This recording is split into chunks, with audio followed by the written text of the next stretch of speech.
Vision spring ଓ Pragya mission ଦ୍ୱାରା ଗତେଶ୍ୱର ପୀଠରେ ମାଗଣା ଚକ୍ଷୁ ପରୀକ୍ଷା ଶିବିର ଅନୁଷ୍ଠିତ। ରାଜନଗର ବ୍ଲକ ଅନ୍ତର୍ଗତ ସାନବଡ଼ ଗୋପାଳପୁର ପଞ୍ଚାୟତର ଗତେଶ୍ୱର ପୀଠରେ ଭିଜନ ସ୍କ୍ରିନ୍ ଓ ପ୍ରଜ୍ଞା ମିଶନ ଦ୍ୱାରା ମାଗଣା ଚକ୍ଷୁ ପରୀକ୍ଷା ଶିବିର ଅନୁଷ୍ଠିତ ହୋଇଯାଇଛି। ଏହି ଶିବିରକୁ ଭିଜନ ସ୍ପ୍ରିଂର ସହଯୋଗୀ ଦେବେନ୍ଦ୍ର ସିଂ ଉଦ୍ଘାଟନ କରିଥିଲେ। ଏହି ଶିବିର ଗଠନ ପାଇଁ ଯୁବ ଭାରତ ସହ ଯୋଗ କରିଥିଲେ।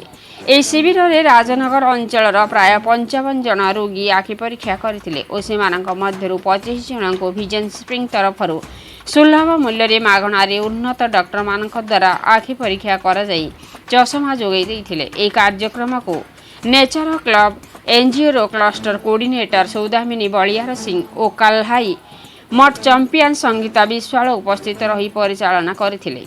କେନ୍ଦ୍ରାପଡ଼ାରୁ ସମୀର କୁମାର ପ୍ରଧାନଙ୍କ ରିପୋର୍ଟ ମସିହା ନ୍ୟୁଜ୍। ଆପଣ ମସିହା ନ୍ୟୁଜ୍ର ୟୁଟ୍ୟୁବ୍ ଚ୍ୟାନେଲକୁ ସବସ୍କ୍ରାଇବ୍ କଲେଣି କି? ଯଦି କରିନାହାନ୍ତି ଏବେ କରିନିଅନ୍ତୁ। ଏହାସହ ମସିହା ନ୍ୟୁଜ୍ର ଫେସବୁକ୍ ଓ ଟ୍ୱିଟର ପେଜ୍କୁ ଲାଇକ୍ ଓ ଫଲୋ କରନ୍ତୁ। ତା ସହିତ ମସିହା ନ୍ୟୁଜ୍ ଆପ୍ ଆସିଗଲାଣି। ନିଜ ମୋବାଇଲର ପ୍ଲେ ଷ୍ଟୋରରୁ ଡାଉନଲୋଡ୍ କରିନିଅନ୍ତୁ। ଜୟ ଜଗନ୍ନାଥ। ଟିକେ ଆପଣ ପରିଚୟ ଦେବେ। କହୁନାହାନ୍ତି ଆପଣ ପରିଚୟ।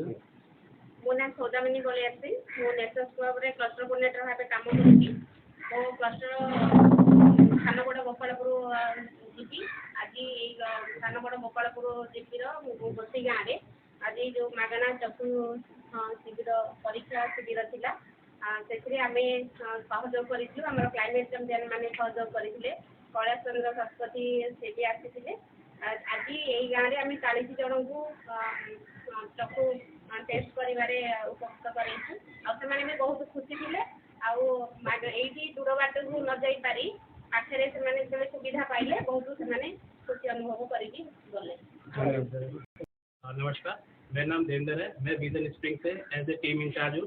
आज हम गोसेगा गांव में आए थे। यहाँ पे हमने इनकी आंखों की जांच करी। अभी तक हमने जो 40 लोगों को देख चुके हैं, जिसमें से हमने 25 लोगों को चश्मा दिया है। जो कि लोग ये वो लोग हैं जो कि जिनको नज़दीक की ज़्यादा दिक्कत होती थी, समस्या होती थी, और इन्हें सुई धागा या फिर अपना जो ये डेली का काम करते हैं कढ़ाई बुनाई का, इनमें परेशानी होती थी। हमने इनको मात्र 80 रुपये में चश्मा प्रदान किया है। धन्यवाद।